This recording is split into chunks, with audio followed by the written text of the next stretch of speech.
ಕರ್ನಾಟಕ ರಾಶಿಯ ವೀಕ್ಷಕರೆಲ್ಲರಿಗೂ ಸಹ ವಿಠಲ್ ಭಟ್ ಮಾಡುವಂತಹ ನಮಸ್ಕಾರ ಹಾಗೂ ಚಾನಲ್ಗೆ ಸ್ವಾಗತ. ವೀಕ್ಷಕರೇ, ಪ್ರತಿ ತಿಂಗಳು ಪ್ರತಿ ರಾಶಿಯವರಿಗೂ ಶುಭವೂ ಇರುತ್ತೆ, ಅಶುಭವೂ ಇರುತ್ತೆ.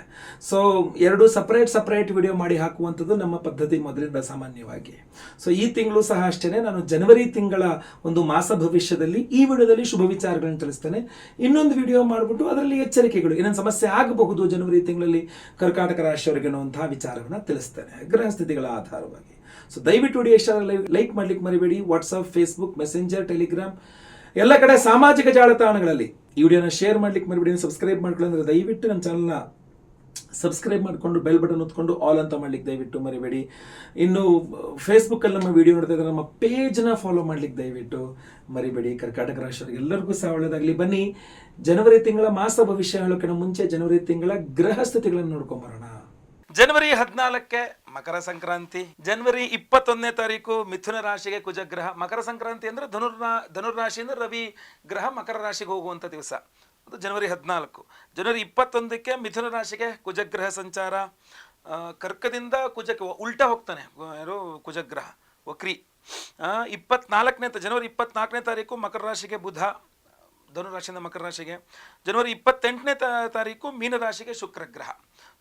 ಶುಕ್ರಗ್ರಹ ಪರಮೋಚ್ಚ ಸ್ಥಿತಿಗೆ ಹೋಗ್ತಾನೆ. ಬಟ್ 28ನೇ ತಾರೀಕು ಅಂದ್ರೆ ಎಲ್ಲಿ ಮುಗಿದೋಗಿರುತ್ತೆ, ತಿಂಗಳೇ ಮುಗಿದೋಗಿರುತ್ತೆ. ವೀಕ್ಷಕರೇ, ಜನವರಿ ತಿಂಗಳ ಗ್ರಹ ಸ್ಥಿತಿ ಹೀಗಿರ್ಬೇಕಾದ್ರೆ ಏನೇನು ಒಳ್ಳೆದಾಗುತ್ತೆ ನೋಡೋಣ. ಮೊದಲನೇ ಶುಭ ವಿಚಾರ, ಕರ್ನಾಟಕ ರಾಶಿಯವರಿಗೆ ಜನವರಿ ತಿಂಗಳಿಗೋಸ್ಕರ ಏನಪ್ಪಾ ಅಂತಂದ್ರೆ, ಕರ್ನಾಟಕ ರಾಶಿಯವರಿಗೆ ಜನವರಿ 16ನೇ ತಾರೀಕಿನ ನಂತರ ಅಂದ್ರೆ ಮಕರ ಸಂಕ್ರಾಂತಿ ಹಬ್ಬದ ನಂತರ ಬರಬೇಕಾಗಿರುವ ಬಾಕಿ ಹಣಗಳೆಲ್ಲ ಬರುತ್ತೆ ಅಂತ ಕಂಡು ಬರುತ್ತೆ. ನಿಮಗೇನೋ ಒಂದಿಷ್ಟು ಬರಬೇಕಾಗಿರುವ ಬಾಕಿ ಹಣ ಸ್ಟಕಪ್ ಆಗೋಗಿದೆ ಅಂತ ಆದ್ರೆ, ನೀವು ಕರ್ನಾಟಕ ರಾಶಿಯವರಾಗಿದ್ರೆ ಜನವರಿ 16ರ ನಂತರ, ಮಕರ ಸಂಕ್ರಾಂತಿಯ ನಂತರದ ಆರಂಭದ ದಿನಗಳಲ್ಲೇ, ಕೆಲ ದಿನಗಳಲ್ಲಿಯೇ ನೀವು ಪ್ರಯತ್ನಿಸಿದ್ರೆ ನಿಮಗೆ ಬರಬೇಕಾಗಿರುವ ಬಾಕಿ ಮೊತ್ತದ ಹಣಗಳೆಲ್ಲ ಬರುತ್ತೆ. GST ಸಮಸ್ಯೆಗಳು, ಟ್ಯಾಕ್ಸೇಷನ್ ವಿಚಾರದಲ್ಲಿ ಏನಾದ್ರು ಸಮಸ್ಯೆಗಳಾಗಿದ್ರೆ ಅದು ಸಹ ಸಾಲ್ವ್ ಆಗುತ್ತೆ ಅನ್ನುವಂಥದ್ದು ಸ್ಪಷ್ಟವಾಗಿ ಕಂಡು ಬರ್ತಾ ಇದೆ. ಸ್ವಲ್ಪ ನೀವು ಏನಾಗಬೇಕು ಅಂದ್ರೆ ಕೇತು ಗ್ರಹದ ಆರಾಧನೆ ಮಾಡ್ಕೊಳ್ಬೇಕು, ಗಣಪತಿ ಆರಾಧನೆ ಮಾಡ್ಕೊಂಡ್ರು ಆಗುತ್ತೆ. ಕೇತುವಿನ ಅಭಿಮಾನಿ ದೇವರು ಮಹಾಗಣಪತಿ ಆದ್ರಿಂದ ಓಂ ಗಂ ಗಣಪತಯೇ ನಮಃ ಈ ಮಂತ್ರವನ್ನು ಜಪ ಮಾಡಿ, ಖಂಡಿತವಾಗಿ ಅನುಕೂಲ ಆಗುತ್ತೆ. ಸಂಕಷ್ಟ ಚತುರ್ಥಿಗೆ ಉಪವಾಸ ಇರಿ, ಗಣಪತಿ ಸಹಸ್ರನಾಮವನ್ನು ಪಠನೆ ಮಾಡಿ, ಮನೆ ಹತ್ತಿರ ಗಣಪತಿ ಗಣೇಶನ ದೇವಸ್ಥಾನಕ್ಕೆ ಹೋಗಿ ಕಾಲು ನೋವು ಬರ್ತನಕ ಪ್ರದಕ್ಷಿಣ ನಮಸ್ಕಾರ ಮಾಡಿ, ಕಡಲೆಕಾಳು ನೆನೆಸಿಟ್ಟು ಅದನ್ನ ಉಸುಳಿ ಮಾಡಿ ಗಣಪತಿಗೆ ನೈವೇದ್ಯ ಮಾಡಿ, ಗಣೇಶನ ದೇವಸ್ಥಾನದಲ್ಲಿ ನೈವೇದ್ಯ ಮಾಡಿಸ್ಬಿಟ್ಟು ಹಂಚಿ, ಈರುಳ್ಳಿ ಬೆಳ್ಳುಳ್ಳಿ ಹಾಕ್ಬಿಡಿ, ಅಷ್ಟೇ. ಅದಕ್ಕೆ ಇನ್ನೇನಿಲ್ಲ. ಸೊ ಈ ಥರ ಏನು ಬೇಕಾದ್ರೂ ಮಾಡ್ಕೊಬೋದಿಲ್ಲ. ಕೇತುವಿನ ಒಂದು ಆರಾಧನೆಯನ್ನು ಮಾಡ್ಕೊಳ್ಳೋದಾದ್ರೆ ನಾವೇ ವಿಶೇಷವಾಗಿ, ಯಾಕಂದ್ರೆ ಇವರಿಗೆ ಕೇತು ಜಯಂತಿ ಸಹ ಇದೆ. ಡಿಸೆಂಬರ್ 30ಕ್ಕೂ ಕೇತು ಜಯಂತಿ ಇರೋದ್ರಿಂದ ಮಾರ್ಗಶೀರ್ಷ ಮಾಸದ ಅಮಾವಾಸ್ಯೆಗೆ ನಾವು ಕೇತು ಶಾಂತಿಯನ್ನು ಮಾಡ್ತಾ ಇದ್ದೀವಿ. 1008 ಸಂಖ್ಯೆಯಲ್ಲಿ ಕೇತು ಗ್ರಹಕ್ಕೆ ಹೋಮವನ್ನು ಮಾಡಿ, ವಿಶೇಷವಾಗಿ ಈ ಕೇತುವಿನ ರತ್ನ, ವೈಢೂರ್ಯ ರತ್ನ, ಕ್ಯಾಟ್ಸೈ ಅಂತಾರೆ ಇಂಗ್ಲೀಷಲ್ಲಿ. ಸೊ ಅದರದ್ದು ಒಂದು ಉಂಗುರವನ್ನು ಸಹ ಕೊಡ್ತಾ ಇದ್ದೇವೆ ಪ್ರತಿಯೊಬ್ಬ ಕರ್ನಾಟಕ ರಾಶಿಯವರಿಗೆ ಅನುಕೂಲ ಆಗಲಿ ಅಂತ. ವಿಡಿಯೋ ಎಂಡ್ ತನಕ ನೋಡಿ, ಎಂಡಲ್ಲಿ ಸಂಪೂರ್ಣ ಮಾಹಿತಿಯನ್ನು ಕೊಟ್ಟಿದ್ದೇನೆ.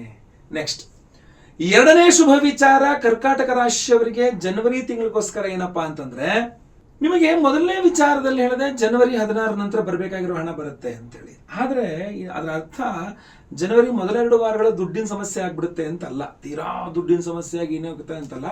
ನಿಮಗೆ ಓವರ್ ಆಲ್ ಆಗಿ ನೋಡಿದಾಗ ಜನವರಿ ತಿಂಗಳಲ್ಲಿ ಕರ್ನಾಟಕ ರಾಶಿಯವರಿಗೆ ಆರ್ಥಿಕವಾಗಿ ಅಷ್ಟೆಲ್ಲ ಸಮಸ್ಯೆ ಆಗ್ಲಿಕ್ಕೆ ಇಲ್ಲ, ಗೊತ್ತಲ್ವಾ.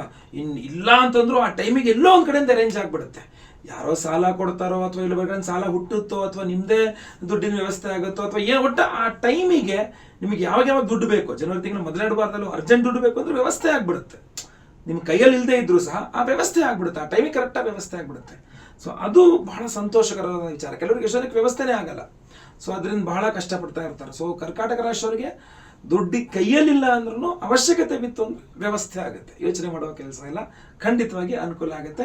ಒಂದು ಸ್ವಲ್ಪ ದೇವತಾರಾಧನೆ ಮಾಡ್ಕೊಳ್ಳಿ, ದೃಷ್ಟಿ ಆಗದಂಗೆ ನೋಡ್ಕೊಳ್ಳಿ, ಒಂಚೂರು ದೃಷ್ಟಿ ನಿಮಗೆ ಜಾಸ್ತಿ ಆಗೋದ್ರಿಂದಾಗಿ. ಈ ವಿಡಿಯೋ ಎಂಡಲ್ಲಿ ನಾನು ವಿಶೇಷವಾಗಿ ಪಂಚಮುಖಿ ಆಂಜನೇಯನ ಒಂದು ವಿಶೇಷವಾದಂತಹ ಮಂತ್ರವನ್ನ ತಿಳಿಸ್ತೇನೆ. ಅದನ್ನು ಡೈಲಿ ಪಠನೆ ಮಾಡ್ಕೊಳ್ಳಿ, ಅಥವಾ ಕೇಳಿಸ್ಕೊಳ್ಳಿ, ಅಥವಾ ಒಂದು 108 ಸಲ ಜಪ ಮಾಡಿ, ಖಂಡಿತವಾಗಿ ನಿಮ್ಗೆ ಅನುಕೂಲ ಆಗುತ್ತೆ. ಮತ್ತಲ್ವ ಅದಕ್ಕೆ ₹1 ಖರ್ಚಿಲ್ಲ, ನೀವೇ ಮಾಡ್ಕೊಳ್ಬೋದು ಆರಾಮಾಗಿ. ಇಲ್ಲ ನೀವು ಮಾಡುವಂಥದ್ದು ಎಲೆಗುರುಳೆ ಅಂದ್ರೆ ಅದೇ ಮಂತ್ರದಿಂದ ನಾವು ಹೋಮವನ್ನು ಸಹ ಮಾಡ್ತಾ ಇದ್ದೇವೆ. ಶತ್ರು ನಿವಾರಕ ಪಂಚಮುಖಿ ಆಂಜನೇಯ ಸ್ವಾಮಿಯ ಹವನ ಅಂತ ಬಹಳ ಪವರ್ಫುಲ್ ಇರ್ತದೆ ಅದು. ಸೊ ಅದೇ ಮಂತ್ರದಿಂದ ಹೋಮವನ್ನು ಮಾಡ್ತೇವೆ. ನೀವು ಜಪ ಮಾಡಿ, ಇಲ್ಲ ನಾವು ಹೋಮ ಮಾಡ್ತೇವೆ. ಈ ಒಂದು ವಿಶೇಷವಾದ ಉಂಗುರವನ್ನು ಸಹ ಕೊಡ್ತೇವೆ. ಸೊ ಸಂಕಲ್ಪ ಸೇವೆಗೆ ಹೆಸರು ಕೊಟ್ಕೊಳ್ಳಿ, ತುಂಬ ಅನುಕೂಲ ಆಗುತ್ತೆ. ವಿಡಿಯೋ ಎಂಡ್ ತನಕ ನೋಡಿ, ನಿಮಗೆ ಗೊತ್ತಾಗುತ್ತೆ. ಮೂರನೇ ಶುಭ ವಿಚಾರ, ಕರ್ನಾಟಕ ರಾಶಿಯವರಿಗೆ ಈ ಒಂದು ಜನವರಿ ತಿಂಗಳಿಗೋಸ್ಕರ ಏನಪ್ಪಾ ಅಂತಂದ್ರೆ, ನೀವು ಕರ್ಕಾಟಕ ರಾಶಿಯವರಾಗಿದ್ದು ವಿದೇಶ ಪ್ರಯಾಣ ಮಾಡ್ಲಿಕ್ಕಾಗದೆ ಒದ್ದಾಡ್ತಾ ಇದ್ರೆ, ಅಂದ್ರೆ ಉದ್ಯೋಗ ನಿಮಿತ್ತವಾಗಿರಬಹುದು, ವಿದ್ಯಾರ್ಥಿಗಳು ವಿದ್ಯೆ ನಿಮಿತ್ತವಾಗಿ ಆಗಿರಬಹುದು, ಸುಮ್ಮನೆ ಟೂರ್ಗೆ ಹೋಗಿ ಬರೋದಾಗಿರಬಹುದು. ನನ್ನ ಹತ್ರ ನಾನು ಕೇಳಿದಾಗ ಬಹಳಷ್ಟು ಜನ ಕರ್ಕಾಟಕ ರಾಶಿಯವರಿಗೆ ಹಿಂದೆಲ್ಲ ಹೇಳಿದ್ದೀನಿ, ನೀವು ಹೋಗೋದು ಬೇಡ ಅಂತ, ಅಷ್ಟಮ ಶನಿ ಇದೆ, ನೀವು ಹೋಗೋದು ಬೇಡ ಅಂತಲೇ ಬಹಳಷ್ಟು ಜನ ಕೇಳಿದ್ದೇನೆ.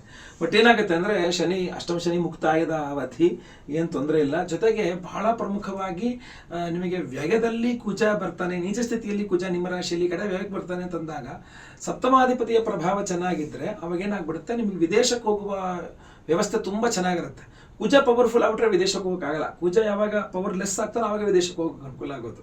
ಸೊ ಅದರಿಂದ ಜನವರಿ ತಿಂಗಳಲ್ಲಿ ನಿಮಗೆ ವಿದೇಶ ಪ್ರಯಾಣವನ್ನು ಮಾಡಬೇಕು ಅಂದ್ಕೊಂಡಿರ್ತಕ್ಕಂಥವ್ರಿಗೆ ಕಾರಣ ಏನು ಬೇಕಾದ್ರೆ ಇರಬಹುದು, ಉದ್ಯೋಗ, ವಿದ್ಯೆ, ಸುಮ್ಮನೆ ಟೂರ್ ಹೋಗೋದು ಏನು ಬೇಕಾದ್ರೆ ಇರಬಹುದು, ಅದು ವ್ಯವಸ್ಥೆ ತುಂಬ ಚೆನ್ನಾಗಾಗುತ್ತೆ.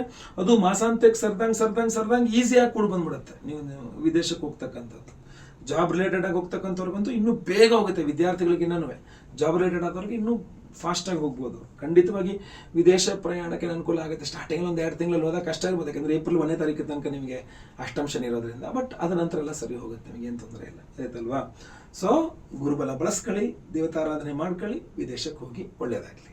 ನೆಕ್ಸ್ಟ್ 4ನೇ ಶುಭ ವಿಚಾರ ಕರ್ಕಾಟಕ ರಾಶಿಯವರಿಗೆ ಜನವರಿ ತಿಂಗಳಿಗೋಸ್ಕರ ಏನಪ್ಪಾ ಅಂತಂದ್ರೆ, ಬಹಳ ಸಂತೋಷಕರ ವಿಚಾರಗಳಲ್ಲಿ ಸ್ವಲ್ಪ ಈ ಫೇಮಸ್ ಆದರೆ ಆಗ್ಬಿಡುತ್ತೆ. ಸೊ ಅದರಿಂದ ಕರ್ಕಾಟಕ ರಾಶಿಯವರು ಸ್ವಲ್ಪ ಜಾಸ್ತಿ ರೆಕಗ್ನೈಸ್ ಆಗ್ಬಿಡ್ತೀರಾ. ಈ ಒಂದು ಜನವರಿ ತಿಂಗಳಲ್ಲಿ ನಿಮ್ಮನ್ನು ಜನ ಜಾಸ್ತಿ ಗುರುತಿಡಿತಾರೆ. ಅಥವಾ ಆಫೀಸಲ್ಲಿ ಇರಬಹುದು, ನೀವೇನು ದೊಡ್ಡ ಮೀಡಿಯಾದಲ್ಲೋ ಮತ್ತು ಟಿ ವಿಲೋ ಬಂದು ಫೇಮಸ್ ಆಗಬೇಕು ಅಂತಿಲ್ಲ. ಸಾಮಾನ್ಯವಾಗಿ ಏನೋ ಒಂದು ಕೆಲಸ ಆಗುತ್ತೋ ಅಥವಾ ಏನೋ ಹೇಳ್ತೊಟ್ಟ ಎಲ್ಲ ನಿಮ್ಮನ್ನು ಗುರುತಿಡಿಯೋಕ್ಕೆ ಶುರು ಮಾಡ್ಬಿಡ್ತಾರೆ. ನೀವು ಯಾರು ಅಂತಲೇ ತಾತ್ಸಾರ ಮಾಡಿ ನಿಮ್ಮ ಕಡೆ ತಲೆನೂ ಆಗದಿರೋರು ಕೂಡ, ಓ ನೀವು ಇಂಥವ್ರಲ್ವಾ, ಓ ಚೆನ್ನಾಗಿದ್ದೀರಾ ಅಂದರೆ ಜನ ಅವರಾಗ ಅವರೇ ನಿಮ್ಮನ್ನು ಮಾತಾಡ್ಸೋಕೆ ಶುರು ಮಾಡೋದು, ನಿಮ್ಮನ್ನು ಗುರುತಿಡಲಿಕ್ಕೆ ಶುರು ಮಾಡೋದು, ನಿಮ್ಮ ಜೊತೆ ಮಾತಾಡೋದಕ್ಕೆ ಖುಷಿ ಪಡುವಂಥದ್ದು, ಇದೆಲ್ಲ ಶುರುವಾಗುತ್ತೆ. ಸ್ವಲ್ಪ ಫೇಮಸ್ ಆಗ್ತೀರ ಅಂತ ನನಗೆ ಅನ್ನಿಸ್ತಾ ಇದೆ ಇದರಲ್ಲಿ. ಆಮೇಲೆ ಇನ್ನೂ ಒಂದು ಹೇಳಬೇಕು ಅಂತಂದರೆ, ವಿನಾಯಿತಿ ಸಿಗುತ್ತೆ. ಗೊತ್ತಿಲ್ಲ ಏನಕ್ಕೆ ಅಂಥೇಳಿ, ಬಹಳಷ್ಟು ವಿನಾಯಿತಿ ಸಿಗುತ್ತೆ. ನೀವು ಯಾವ್ದಾದ್ರು ಅಂಗಡಿಗೆ ಹೋದರೆ, ಸರ್ ನಿಮಗೋಸ್ಕರ ಸ್ಪೆಷಲ್ ಡಿಸ್ಕೌಂಟ್ ಅಂತಾರೆ. ನೀವು ಯಾರಿಗಾರು ಪರಿಚಯ ಮಾಡ್ಕೊಂಡು ಸರ್ ನಿಮಗೋಸ್ಕರ ಸ್ಪೆಷಲ್ ನಾನು ಮಾಡಿಸ್ಕೊಡ್ತೀನಿ ಸುಮ್ಮನೆ, ಕಡಿಮೆ ರೇಟಲ್ಲಿ ನಾನು ಮಾಡಿಸ್ಕೊಡ್ತೀನಿ ಸುಮ್ಮನೆ ಅಂತಾರೆ. ನಿಮ್ಗೆ ಏನಕ್ಕೆ ಇವರೆಲ್ಲ ಇಷ್ಟೆಲ್ಲ ಫೇವರ್ ಮಾಡೋಕೆ ಹತ್ಬಿಟ್ರು, ನಾನೇನೋ ಮಾಡಲೇ ಇಲ್ವಲ್ಲ ಅಂತ ಅನಿಸ್ಬೋದು. ಬಟ್ ಆದರೆ ಏನೋ ಗೊತ್ತಿಲ್ಲ, ಗ್ರಹಚಾರಗಳು ತುಂಬ ಚೆನ್ನಾಗಿದೆ, ಆ ವ್ಯವಸ್ಥೆಗಳು ತುಂಬ ಚೆನ್ನಾಗಿದೆ, ವಿನಾಯಿತಿ ಸಿಗುತ್ತೆ. ನೀವೇನಾದರೂ ಭಯಂಕರ ಜಿಪುಣತ್ವದಿಂದ ದುಡ್ಡು ಉಳಿಸೋಕೆ ಏನಾದ್ರು ಟ್ರೈ ಮಾಡ್ತಿದ್ದೀರಾ ಅಂತಂದರೆ, ಈ ವಿನಾಯಿತಿ ನಿಮಗೆ ಇನ್ನೊಂದಿಷ್ಟು ಸಂತೋಷ ಸಿಗುತ್ತೆ.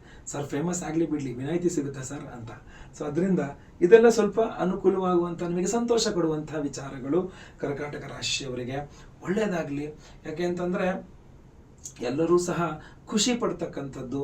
ಈಗ ವಿನಾಯಿತಿ ಸಿಕ್ಕಿದ್ರೆ ದುಡ್ಡು ಉಳಿಸ್ಬಹುದು, ಫೇಮಸ್ ಆದರೆ ಸಂತೋಷವಾಗೂ ಇರುವ ಸಾಧ್ಯತೆ ಇರ್ತದೆ. ಸೊ ಅದರಿಂದ ನಿಮಗೆಲ್ಲ ಅನುಕೂಲವಾಗ್ತಕ್ಕಂಥ, ಬಟ್ ದೃಷ್ಟಿ ಆಗಬಾರ್ದು, ಅದ್ರ ಬಗ್ಗೆ ಯೋಚನೆ ಮಾಡ್ಕೊಳ್ಳಿ.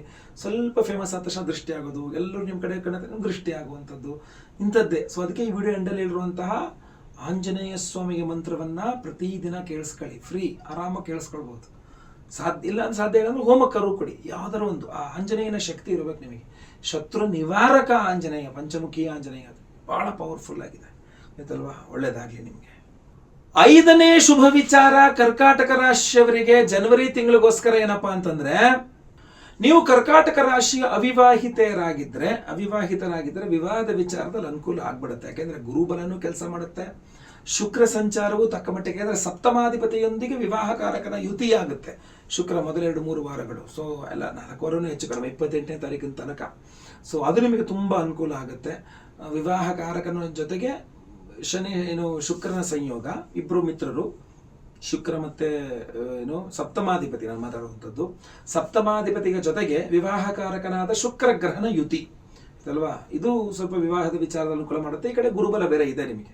ಸೊ ಅದರಿಂದ ಅವಿವಾಹಿತರಿಗೆ ವಿವಾಹದ ವಿಚಾರದಲ್ಲಿ ಅನುಕೂಲ ಆಗುತ್ತೆ. ಕೆಲವರು ಡಿವೋರ್ಸಿ ಇರ್ತಾರೆ ಅಥವಾ ವಿಡೋ ಇರ್ತಾರೆ, ಏನೇ ಆಗಲಿ ಅವರು ಕೂಡ ಅಷ್ಟೇನೆ ಸೆಕೆಂಡ್ ಮ್ಯಾರೇಜಿಗೆ ಪ್ರಯತ್ನ ಮಾಡ್ತಿರ್ತಕ್ಕಂಥವ್ರಿಗೂ ಸಹ ಈ ಒಂದು ತಿಂಗಳು ಸ್ವಲ್ಪ ಅನುಕೂಲ ಆಗುತ್ತೆ. ಜನವರಿ ತಿಂಗಳು ಸ್ವಲ್ಪ ಜಾಸ್ತಿ ಪ್ರಯತ್ನ ಮಾಡಬೇಕು. ನಾವು ಸ್ವಯಂವರ ಪಾರ್ವತಿ ಹೋಮವನ್ನು ಮಾಡ್ತಾ ಇದ್ದೇವೆ. ಅವಿವಾಹಿತರಿಗೆ ವಿವಾಹ ಆಗಬೇಕು, ಮದುವೆ ಆಗಿರ್ತಕ್ಕಂಥ ಗಂಡ ಹೆಂಡತಿ ಜಗಳ ಇದ್ರದ್ದು ಕಡಿಮೆ ಆಗಿ ಒಂದು ಸ್ವಲ್ಪ ಅನ್ಯೋನ್ಯತೆ ಸಿಗಬೇಕು ಅನ್ನುವಂಥ ವಿಚಾರಗಳಿಗೆ. ಸೊ ನೀವು ಸಂಕಲ್ಪ ಸೇವೆ ಕೂಡ ಕೊಟ್ಕೋಬಹುದು, ಖಂಡಿತವಾಗಿ ನಿಮಗೆ ಅನುಕೂಲ ಇದೆ. ಜೊತೆಗೆ ಆರೋಗ್ಯ ಬಾಧೆಯ ವಿಚಾರಗಳಿದ್ರೂ ಕೂಡ ಪರಿಹಾರವಾಗಲಿ ಅಂತ ಷಟ್ಪ್ರಣವ ಮಹಾಮೃತ್ಯುಂಜಯ ಹವನ ಅಂತ ಅದ್ಭುತವಾದ ಹವನ, ಅದನ್ನು ಸಹ ಮಾಡ್ತಾ ಇದ್ದೇವೆ. ಒಂದೇ ಸಂಕಲ್ಪ ಸೇವೆ ಎಲ್ಲ ಹೋಮಗಳು ಬರುತ್ತೆ. ಆ ವಿಶೇಷ ಪರಿಹಾರ ಏನಪ್ಪಾ ಅಂತಂದ್ರೆ ಡಿಸೆಂಬರ್ 30ನೇ ತಾರೀಕು ಮಾರ್ಗಶೀರ್ಷ ಅಮಾವಾಸ್ಯೆ ಕೇತು ಜಯಂತಿ ಇದೆ ಅವತ್ತು. ಕೇತು ಏನು ನಿಮಗೆ ಎಲ್ಲ ರೀತಿಯಲ್ಲೂ ವಿಘ್ನಗಳನ್ನು ಉಂಟು ಮಾಡುವವನೇ, ಆಬ್ಸ್ಟ್ಯಾಕಲ್ಸ್ ಅಂತಾರೆ ಇಂಗ್ಲೀಷಲ್ಲಿ. ಎಲ್ಲದಕ್ಕೂ ವಿಘ್ನ ಆಗ್ತಾ ಇದೆ ಅಂತಾರೆ. ಕೇತು ಆರಾಧನೆ ಮಾಡಿದ್ರೆ ವಿಘ್ನ ನಿವಾರಣೆ ಆಗುತ್ತೆ. ಮಹಾಗಣಪತಿಯ ಅಭಿಮಾನಿ ದೇವರು ಕೇತುವಿಗೆ. ಹಾಗೂ ಕೇತು ಜಯಂತಿ ಅವತ್ತಿರೋದ್ರಿಂದ ನಿಮ್ಮ ಕುಟುಂಬದಲ್ಲಿ ಯಾವುದೇ ರೀತಿಯಾದಂತಹ ಪ್ರೇತ ಬಾಧೆಗಳಿದ್ರೂ ಸ್ವಲ್ಪ ಕಂಟ್ರೋಲಿಗೆ ಬರುತ್ತೆ. ಆಮೇಲೆ ಏನೋ ಕೆಲಸಗಳ ಕೈ ಆಗ್ತಾ ಇದ್ದಾರೆ, ವಿಘ್ನಗಳಾಗ್ತದೆ, ತುಂಬ ವಿಘ್ನ ಆಗ್ತಾ ಇದೆ, ಏನು ಮಾಡಿದ್ರು ಆ ಕೆಲಸಗಳು ಮುಗಿಸೋಕ್ಕೆ ಆಗ್ತಾ ಇಲ್ಲ ಅಂತಂದರೆ ಕೇತು ಆರಾಧನೆಯಿಂದ ಬೇಗ ನಿರ್ವಿಘ್ನವಾಗಿ ಆ ಕೆಲಸಗಳು ಮುಗಿಯುತ್ತೆ. ಮನೆಯಲ್ಲಿ ಶುಭ ಕಾರ್ಯಗಳಾಗ್ತಾ ಇಲ್ಲ ಅಂದರೆ ಕೇತು ಆರಾಧನೆಯಿಂದ ಮನೆಯಲ್ಲಿ ಶುಭ ಕಾರ್ಯಗಳಾಗುತ್ತೆ. ಆಮೇಲೆ ಬಹಳ ಪ್ರಮುಖವಾಗಿ ಕೇತು ನಿಮಗೆ ದೃಷ್ಟಿ ದೋಷಗಳನ್ನು ಪರಿಹಾರ ಮಾಡಿ ಕೊಡ್ತಾನೆ. ಕೇತುವಿನ ಜಾಸ್ತಿ ಆರಾಧನೆ ಮಾಡೋದ್ರಿಂದ ಜಗಳ ಮನಸ್ತಾಪಗಳಿದ್ರೆ ಅದು ತುಂಬ ನೀಟಾಗಿ ಪರಿಹಾರ ಆಗಿಬಿಡುತ್ತೆ. ಜಗಳ ಮನಸ್ತಾಪಗಳೆಲ್ಲದು ಸಹ ಈ ಥರ ಬಹಳಷ್ಟು ವಿಚಾರಗಳಲ್ಲಿ ಕೇತುವಿನ ಅನುಗ್ರಹ ಬಹಳ ಪ್ರಮುಖವಾಗಿರುತ್ತೆ. ಒಂದು ಅಭಿವೃದ್ಧಿ ಏಳಿಗೆ ಅನ್ನತಕ್ಕಂಥದ್ದು ನಿಂತೋಗಿದೆ ಅಂತ ಆದರೆ ಅದು ಹಲವಾರು ಕಾರಣಗಳಿಂದ ನಿಂತೋಗಿರಬಹುದು. ಅದರಲ್ಲಿ ನಿಮಗೆ ಯಾವುದೇ ರೀತಿಯಾದ ಶತ್ರುಬಾಧೆ, ದೃಷ್ಟಿದೋಷ ಇತ್ಯಾದಿಗಳಿಂದೇನೇ ಆಗಿದ್ರು ಕೂಡ ಕೇತು ಆರಾಧನೆಯಿಂದ ಅದು ನಿರ್ವಿಘ್ನವಾಗಿ ಮುಂದೆ ಹುಡ್ಕೊಂಡು ಹೋಗ್ಬೋದು. ನೀವು ಮಾತು ಕೂಡ ಆಡೋಕ್ಕಾಗಲ್ಲ ಎಷ್ಟೋ ಜನಕ್ಕೆ ದೋಷ ಆದಾಗ. ಸೊ ಈ ಕೇತು ಆರಾಧನೆಯಿಂದ ಅದ್ಭುತವಾಗಿ ಮಾತಾಡಿ ಎಲ್ಲರೂ ನಿಮ್ಮತ್ತ ಸೆಳ್ಕೋಬೋದು. ತುಂಬ ಅನುಕೂಲ ಆಗುತ್ತೆ ಕೇತು ದೋಷ. ಆಮೇಲೆ ನಿಮ್ಮ ವೈಯಕ್ತಿಕ ಜಾತಕದಲ್ಲಿ ಕೇತು ಯಾವ ಸ್ಥಾನದಲ್ಲಿದ್ದಾನೆ ಅನ್ನುವುದನ್ನು ಸಹ ಇದು ಅವಲಂಬಿತವಾಗಿರುತ್ತದೆ. ಆ ದೋಷ ಅಂದರೆ ನಿಮ್ಮ ಜಾತಕದಲ್ಲಿದ್ದಾನೆ ಕೇತು ಅನ್ನೋದ್ರ ದೋಷವು ಪರಿಹಾರ ಮಾಡಿಕೊಡುತ್ತೆ. ಆಯ್ತಲ್ವಾ? ಸಾಧ್ಯವಾದ ಅದಕ್ಕೋಸ್ಕರ ಸಪ್ರೇಟಾಗಿ ಒಂದು ವಿಡಿಯೋನೇ ಮಾಡ್ತೀನಿ ನಾನು. ಬಟ್ ಕೇತು ಜಯಂತಿ ಇರೋದ್ರಿಂದ ಡಿಸೆಂಬರ್ 30ನೇ ತಾರೀಕು ಮಾರ್ಗಶೀರ್ಷ ಮಾಸ ಅಮಾವಾಸ್ಯೆ ಸೋಮವಾರ, ಸೋಮವತಿ ಅಂತ ಕರೀತಾರೆ. ಸೋಮವಾರ ಅಮಾವಾಸ್ಯೆ ಬಂದರೆ ಭಾಳ ಪವರ್ಫುಲ್ ಡೇ ಆಗಿರುತ್ತೆ. ಸೊ ವರ್ಷದಲ್ಲಿ 1-2 ಕಡೆ ಬರೋದು ಕಷ್ಟ ಅದು. ಅವತ್ತಿನ ದಿವಸ ನಮ್ಮ ಯಾಗ ಶಾಲೆಯಲ್ಲಿ ಕೇತು ಜಯಂತಿ ಪ್ರಯುಕ್ತ 1008 ಸಂಖ್ಯೆಯಲ್ಲಿ ಕೇತು ಗ್ರಹಕ್ಕೆ ಹೋಮವನ್ನು ಮಾಡ್ತಾ ಇದ್ದೇವೆ. ಹಾಗೂ ಕೇತುವಿನ ರತ್ನ ಯಾವುದು? ವೈಢೂರ್ಯ ರತ್ನ, ಕ್ಯಾಟ್ಸ್ ಐ ಅಂತ ಸಹ ಹೇಳ್ತಾರೆ. ಸೊ ಈ ಕ್ಯಾಟ್ಸ್ ಐ ಉಂಗುರವನ್ನು ಪ್ರತಿಯೊಬ್ಬ ಸಂಕಲ್ಪ ಸೇವಾಕರ್ತಗಳು ನಾವು ಕೊಡ್ತಾ ಇದ್ದೇವೆ. ಸೊ ಪ್ರತಿಯೊಬ್ಬರು ಸಹ ಇದನ್ನು ಧಾರಣೆ ಮಾಡ್ಕೊಳ್ಬೋದು. ಸ್ತ್ರೀಯರಾದರೂ ಪರವಾಗಿಲ್ಲ, ಪುರುಷರಾದರೂ ಪರವಾಗಿಲ್ಲ, ಪ್ರತಿಯೊಬ್ಬರು ಸಹ ಈ ಕೇತುವಿನ ರತ್ನವನ್ನು ಧಾರಣೆ ಮಾಡ್ಕೊಳ್ಬಹುದು. ಎರಡನೇದಾಗಿ ಬರೇ ಒಂದು ಕೇತು ವೈಢೂರ್ಯ ರತ್ನವನ್ನು ಬರೇ ಸಹಸ್ರ ಕೇತು ಶಾಂತಿ ಒಂದೇ ಅಲ್ಲ, ಅದರ ಜೊತೆಗೆ ನಿಮ್ಮ ಎಲ್ಲ ದೃಷ್ಟಿದೋಷ, ಮಾಟಮಂತ್ರ, ಶತ್ರುಬಾಧೆ ಇದಕ್ಕೆ ನಾವು ಪ್ರತಿ ಬಾರಿ ಬೇರೆ ಬೇರೆ ಹೋಮಗಳನ್ನು ಮಾಡ್ತಾ ಇದ್ವಿ. ಈ ಬಾರಿ ಮೊಟ್ಟ ಮೊದಲನೇದಾಗಿ ಶತ್ರು ನಿವಾರಕ ಪಂಚಮುಖಿ ಆಂಜನೇಯ, ಶತ್ರು ನಿವಾರಕ ಪಂಚಮುಖಿ ಆಂಜನೇಯ. ನಾನೇನಿವ ಮಂತ್ರ ಕೊಡ್ತೀನಿ ಈ ವಿಡಿಯೋ ಎಂಡಲ್ಲಿ, ಡೈಲಿ ಅದನ್ನು ಜಪ ಮಾಡ್ಕೊಳ್ಳಿ, ಅದ್ಭುತವಾದ ಪವರ್ ಇರುತ್ತೆ ಅದರಲ್ಲಿ ಅಂತಂದಲ್ಲ, ಅದೇ ಮಂತ್ರದಿಂದ ಹೋಮವನ್ನು ಮಾಡ್ತಾ ಇದ್ದೇವೆ. ಶತ್ರು ನಿವಾರಕ ಪಂಚಮುಖಿ ಆಂಜನೇಯ ಹವನದಲ್ಲಿ ಈ ವೈಢೂರ್ಯ ರತ್ನ ಅಭಿಮಂತ್ರಣೆ ಆಗಿರುತ್ತೆ ಪವರ್ಫುಲ್ಲಾಗಿ. ಅದರ ಜೊತೆಯಲ್ಲಿ ಆರೋಗ್ಯ ಬಾಧೆಗಳು ಇರ್ತಾವಲ್ಲ, ಸೊ ಆರೋಗ್ಯ ಬಾಧೆಗಳ ನಿವಾರಣೆಗೋಸ್ಕರವೂ ಸಹ ಷಟ್ ಪ್ರಣವ ಮಹಾಮೃತ್ಯುಂಜಯ ಹವನ ಈ ಬಾರಿ ನಮ್ಮ ಯಾಗಶಾಲೆಯಲ್ಲಿ ತುಂಬ ವಿಭಿನ್ನವಾದ ವಿಶೇಷವಾದ ಹೋಮಗಳನ್ನೇ ಮಾಡ್ತಾ ಇದ್ದೇವೆ. ಈ ಹಿಂದೆ ಮಾಡದೇ ಇರತಕ್ಕಂಥ ಹೋಮಗಳನ್ನೆಲ್ಲ ಮಾಡ್ತಾ ಇದ್ದೇವೆ. ಷಟ್ಪ್ರಣವ ಮಹಾಮೃತ್ಯುಂಜಯ ಹೋಮದಲ್ಲಿ ಬೀಜಾಕ್ಷರಗಳ ಸಹಿತವಾಗಿ ಆ ಮಹಾಮೃತ್ಯುಂಜಯನ ಒಂದು ಆರಾಧನೆ ತುಂಬ ಪವರ್ಫುಲ್. ಅದು ಎಂಥ ಆರೋಗ್ಯ ಬಾಧೆ ಇರಲಿ ಪರಿಹಾರ ಮಾಡಿಕೊಡುತ್ತೆ. ಎಂಥ ಸಮಸ್ಯೆ ಇರಲಿ ಸಹ ಅದು ಪರಿಹಾರ ಮಾಡಿಕೊಡುವ ಶಕ್ತಿ ತುಂಬ ಚೆನ್ನಾಗಿರುತ್ತೆ. ಆಮೇಲೆ ಕೇತು ರತ್ನದಲ್ಲಿ, ವೈಢೂರ್ಯ ರತ್ನದಲ್ಲಿ ಷಟ್ಪ್ರಣವ ಮಹಾಮೃತ್ಯುಂಜಯ ಹೋಮದ ಶಕ್ತಿ, ಈ ವೈಢೂರ್ಯ ರತ್ನದಲ್ಲಿ ಶತ್ರು ನಿವಾರಕ ಪಂಚಮುಖಿ ಆಂಜನೇಯನ ಒಂದು ಶಕ್ತಿ, ಈ ವೈಢೂರ್ಯ ರತ್ನದ ಅಧಿಪತಿಯಾದ ಕೇತುವಿನ ಸಹಸ್ರ ಕೇತು ಶಾಂತಿನ ಹೋಮದ ಒಂದು ಶಕ್ತಿ, ಅದರ ಜೊತೆಯಲ್ಲಿ ಅವಿವಾಹಿತರಿಗೆ ವಿವಾಹ ಸಿದ್ಧಿಯಾಗಬೇಕು, ವಿವಾಹಿತರಿಗೆ ಅನ್ಯೋನ್ಯಸುಖ ದಾಂಪತ್ಯ ಜೀವನ ಸಿಗಬೇಕು. ಸ್ವಯಂವರ ಪಾರ್ವತಿ ಹೋಮವನ್ನು ಮಾಡ್ತಾ ಇದ್ದೇವೆ. ಈ ದೃಷ್ಟಿದೋಷದಾಗಿ ಮದುವೆಗಳೆಲ್ಲ ಫಿಕ್ಸ್ ಆಗ್ತಾ ಇಲ್ಲ, ಅಥವಾ ಬೇರೆ ಬೇರೆ ಯಾರೋ ಕಡ್ಡಿ ಆಡಿಸ್ತಾ ಇದ್ದಾರೆ, ಮದುವೆ ಆಗದೆ ಇರೋಂಗೆ ಈ ಕೇತುರತ್ನ ಧಾರಣೆಯಿಂದ ಆ ಸಮಸ್ಯೆಯೂ ಪರಿಹಾರ ಆಗುತ್ತೆ. ಯಾಕೆಂದರೆ ಅದನ್ನು ಸ್ವಯಂವರ ಪಾರ್ವತಿ ಹೋಮದಲ್ಲಿ ಎನರ್ಜೈಸ್ ಮಾಡಿರ್ತೀವಿ. ಗುರು ಶಾಂತಿ, ಶನಿ ಶಾಂತಿ ಸಹಿತ ಮಹಾನವಗ್ರಹ ಶಾಂತಿ ಹೋಮಗಳಲ್ಲಿ ಎನರ್ಜೈಸ್ ಆಗಿರ್ತದೆ ಈ ಒಂದು ರತ್ನ, ಕೇತುವಿನ ರತ್ನ. ಸೊ ಅದರಿಂದ ದಯವಿಟ್ಟು ನಿಮ್ಮ ಹೆಸರು, ಗೋತ್ರ ಗೊತ್ತಿದ್ರೆ ಗೋತ್ರ, ನಕ್ಷತ್ರ ಗೊತ್ತಿದ್ರೆ ನಕ್ಷತ್ರ, ಸಿಂಹರಾಶಿ ಎಂಬ ನಿಮ್ಮ ರಾಶಿ ಹಾಗೂ ನಿಮ್ಮ ವಿಳಾಸವನ್ನು ಸ್ಕ್ರೀನಲ್ಲಿ ಕಾಣ್ತಿರೋಂಥ ನಂಬರ್ಗೆ ಬೇಗ ವಾಟ್ಸಪ್ ಮಾಡ್ಕೊಳ್ಳಿ. ಲೈವಲ್ಲಿ ನಿಮ್ಮ ಹೆಸರು ಸಂಕಲ್ಪ ಆಗುತ್ತೆ. ಎಲ್ಲ ಹೋಮಗಳನ್ನು ಲೈವ್ ನೋಡ್ತೀರಾ. ಪ್ರಸಾದ ಸ್ವರೂಪ ಎಲ್ಲ ಹೋಮಗಳ ಭಸ್ಮ, ಯಾವ್ದಾವ್ದು ಹೋಮ? ಶತ್ರು ನಿವಾರಕ ಪಂಚಮುಖಿ ಆಂಜನೇಯ ಹವನ, ಸಹಸ್ರ ಕೇತು ಶಾಂತಿ ಹವನ, ಷಟ್ ಪ್ರಣವ ಮಹಾಮೃತ್ಯುಂಜಯ ಹವನ, ಸ್ವಯಂವರ ಪಾರ್ವತಿ ಹವನ, ಗುರು ಶಾಂತಿ ಶನಿ ಶಾಂತಿ ಸಹಿತ ಮಹಾನವಗ್ರಹ ಶಾಂತಿ ಹೋಮ. ಇದರ 7 ವಿಧದ ಅದ್ಭುತವಾದ ಹೋಮಗಳೆಲ್ಲ ಹೋಮಗಳ ಸೇರಿದ ಭಸ್ಮ ಹಾಗೂ ಕುಂಕುಮಾರ್ಚನೆ, ಕುಂಕುಮ ಪ್ರಸಾದ, ಡೈಲಿ ಹಣೆಗೆ ಹಚ್ಕೊಳ್ಳೋಕ್ಕೆ ಭಸ್ಮ, ಕುಂಕುಮಾರ್ಚನೆ, ಕುಂಕುಮ ಪ್ರಸಾದ ಹಾಗೂ ನಿಮಗೆ ಈ ವೈಢೂರ್ಯ ರತ್ನದ ಉಂಗುರ ಧಾರಣೆ ಮಾಡ್ಕೊಳ್ಳೋಕ್ಕೆ ಸ್ಪೀಡ್ ಪೋಸ್ಟ್ ಮೂಲಕ ಕಳಿಸ್ಕೊಡ್ತಾ ಇದ್ದೇವೆ. ಸೊ ದಯವಿಟ್ಟು ನಿಮ್ಮ ಹೆಸರು, ಗೋತ್ರ ಗೊತ್ತಿದ್ರೆ ಗೋತ್ರ, ನಕ್ಷತ್ರ ಗೊತ್ತಿದ್ರೆ ನಕ್ಷತ್ರ, ನಿಮ್ಮ ರಾಶಿ ಹಾಗೂ ನಿಮ್ಮ ವಿಳಾಸವನ್ನು ಸ್ಕ್ರೀನಲ್ಲಿ ಕಾಣಿಸೋ ನಂಬರ್ಗೆ ವಾಟ್ಸಪ್ ಮಾಡ್ಕೊಳ್ಳಿ ಬೇಗ. ಲೈವಲ್ಲಿ ನಾನೇ ನಿಮ್ಮ ಹೆಸರು ಸಂಕಲ್ಪ ಮಾಡ್ತೇನೆ. ಎಲ್ಲ ಹೋಮ ಲೈವ್ ನೋಡ್ತೀರಾ, ಪ್ರಸಾದ ಸ್ಪೀಡ್ ಪೋಸ್ಟ್ ಮೂಲಕ ನಾವು ಕಳಿಸ್ಕೊಡ್ತೇವೆ. ಸೊ ವಿಡಿಯೋ ಇಷ್ಟಾದ್ರೆ ದಯವಿಟ್ಟು ಲೈಕ್ ಮಾಡ್ಲಿಕ್ಕೆ ಮರಿಬೇಡಿ. ವಾಟ್ಸಪ್, ಫೇಸ್ಬುಕ್, ಮೆಸೆಂಜರ್ ಎಲ್ಲ ಕಡೆ ಸಾಮಾಜಿಕ ಜಾಲತಾಣಗಳಲ್ಲಿ ವಿಡಿಯೋನ ಶೇರ್ ಮಾಡ್ಲಿಕ್ಕೆ ಮರಿಬೇಡಿ. ಇನ್ನು ಸಬ್ಸ್ಕ್ರೈಬ್ ಮಾಡ್ಕೊಳ್ಳಿ ಅಂದರೆ ದಯವಿಟ್ಟು ಕಡೆ ಸಬ್ಸ್ಕ್ರೈಬ್ ಅಂತ ಬಟನ್ ಇರುತ್ತೆ, ಸಬ್ಸ್ಕ್ರೈಬ್ ಮಾಡ್ಕೊಳ್ಳಿ. ಬೆಲ್ ಬಟನ್ ಬರುತ್ತೆ, ಬೆಲ್ ಬಟನ್ ಕ್ಲಿಕ್ ಮಾಡಿ ಆಲ್ ಅಂತ ಮಾಡ್ಲಿಕ್ಕೆ ದಯವಿಟ್ಟು ಮರಿಬೇಡಿ. ಮುಂದಿನ ಮತ್ತೆ ಪುನಃ ಸಿಗ್ತಾನೆ. ಎಲ್ಲರಿಗೂ ಸಹ ಒಳ್ಳೆಯದಾಗಲಿ. ಲೋಕ ಸಮಸ್ತ ಸುಖಿನೋ ಭವಂತು. ನಾರಾಯಣ ನಾರಾಯಣ ನಾರಾಯಣ. ಓಂ ನಮೋ ಹನುಮತೆ ರುದ್ರಾವತಾರಾಯ ಸರ್ವಶತ್ರು ಸಂಹಾರಣಾಯ ಸರ್ವರೋಗಹರಾಯ ಸರ್ವವಶೀಕರಣಾಯ ರಾಮದೂತಾಯ ಸ್ವಾಹಾ.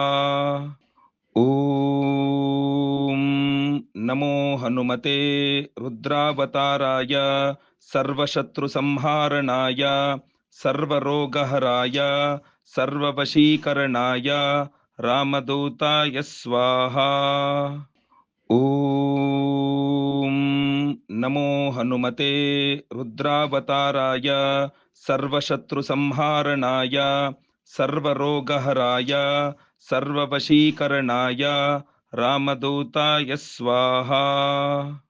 ಓಂ ನಮೋ ಹನುಮತೆ ರುದ್ರಾವತಾರಾಯ ಸರ್ವಶತ್ರು ಸಂಹಾರಣಾಯ ಸರ್ವರೋಗಹರಾಯ ಸರ್ವವಶೀಕರಣಾಯ ರಾಮದೂತಾಯ ಸ್ವಾಹಾ. ಓಂ ನಮೋ ಹನುಮತೆ ರುದ್ರಾವತಾರಾಯ ಸರ್ವಶತ್ರು ಸಂಹಾರಣಾಯ ಸರ್ವರೋಗಹರಾಯ ಸರ್ವವಶೀಕರಣಾಯ ರಾಮದೂತಾಯ ಸ್ವಾಹಾ.